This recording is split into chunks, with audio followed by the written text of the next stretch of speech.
Hello, my loves. It is October 23rd. It's week 6 of the Artist's Way. And this week feels a little bit unpredictable. There is a tropical storm brewing. I don't know if the electricity is gonna go. I don't know what's gonna happen. We've had some rain on and off. I've heard that the rain is really heavy in other parts of the island. I'm hoping that it doesn't turn into a Category 1 hurricane because they're saying that it might. Hoping for the best. My cousin is staying with us for a few days, so I may not be able to really get away to record. But in a little bit, I will be reading my chapter for the week. This week, I'm feeling really grateful. I feel like things are changing within me. I feel like I am finally really ready for things to change, and that readiness within me shows me that it's already happening. It shows me, like, I can see, like, even in the last video when I was talking, or I was at the beach and I was enjoying things, I was saying that I'm living my dream life. There's already proof that it's real and that I can experience it.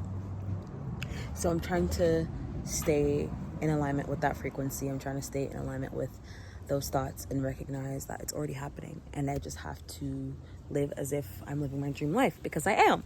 So yeah, week 6, we will see where it takes us. I'm feeling blessed. I'm hot, but I'm feeling blessed. Yeah. I really do feel like it's a very personal journey, and because of that, showing my experience and my commitment may be something that guides someone else to finally take that step, finally take that leap and do what they got to do. It is 9:43 p.m. and I'm just finishing up my chapter for the week. This week we're talking about recovering a sense of abundance, talking about money and how when you are aligned, when you first rely on God *, that the money will follow.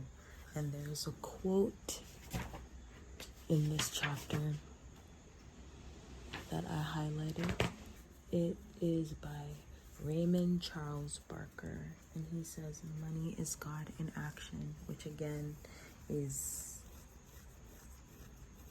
when you're aligned, the money will flow. So the money isn't the important thing.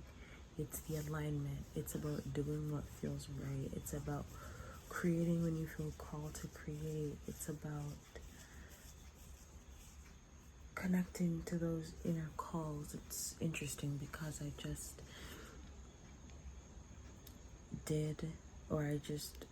wrote a Substack article about this.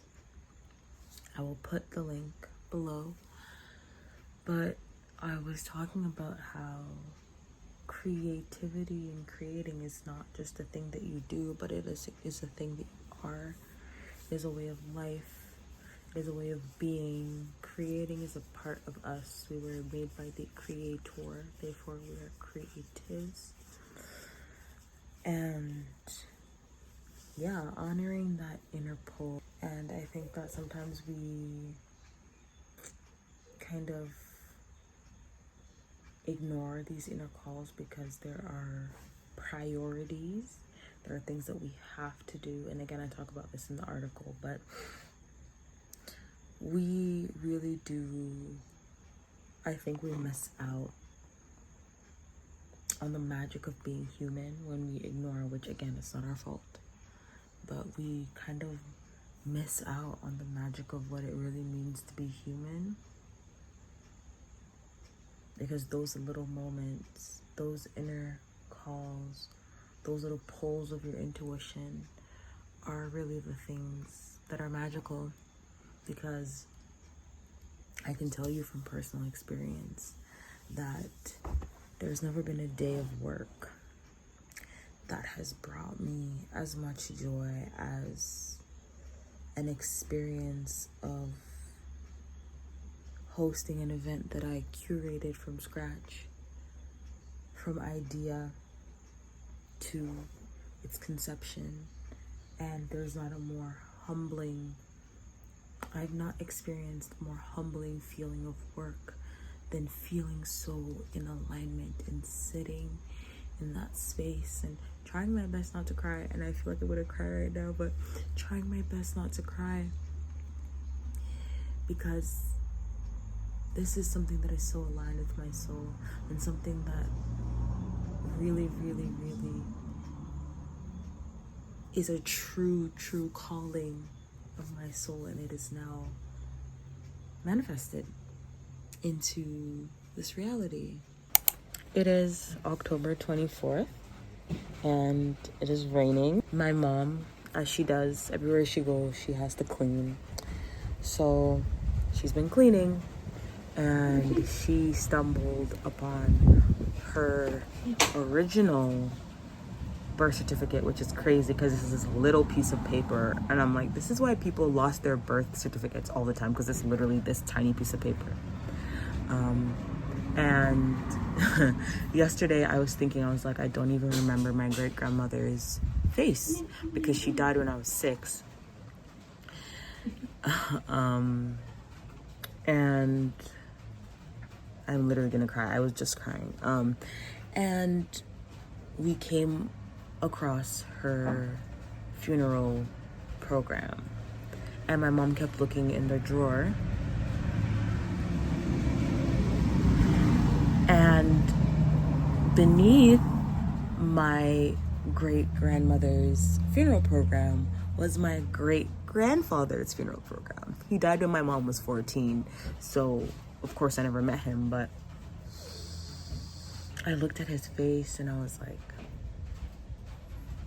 I've never met you, but I know you, because all his daughters look like him. My grandmother, her sisters, they all look like him. And I just felt this sense of like, this is the house that he built. This is his home. Like, oh my God. Oh, I'm just feeling a lot of emotions. I'm feeling so much emotion.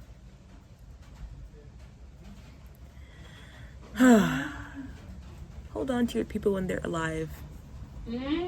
Hold on to your people when they're alive. Kiss them, hug them, talk to them, hang out with them.